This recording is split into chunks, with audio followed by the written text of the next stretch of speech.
Isinagawa ngayong araw ang malawakang transport strike na nakaapekto sa ilang bahagi ng Metro Manila. Dahil dito agad na naglatag ng seguridad at aksyon ang National Capital Region Police Office o NCRPO upang matiyak ang kaligtasan at kaayusan ng mga residente at rallyista. Ayon sa NCRPO, mahigpit ang kanilang pagbabantay sa mga matataong lugar gaya ng mga terminal, kalsada at pangunahing lansangan na inaasahang maaapektuhan ng kilos protesta.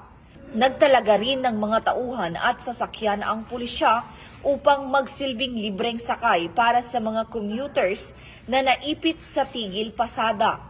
Dagdag pa rito, nakipag-ugnayan ang NCRPO sa mga lokal na pamahalaan at iba pang ahensya ng gobyerno upang masiguro ang mabilis na pagtugon sa mga pangangailangan ng publiko.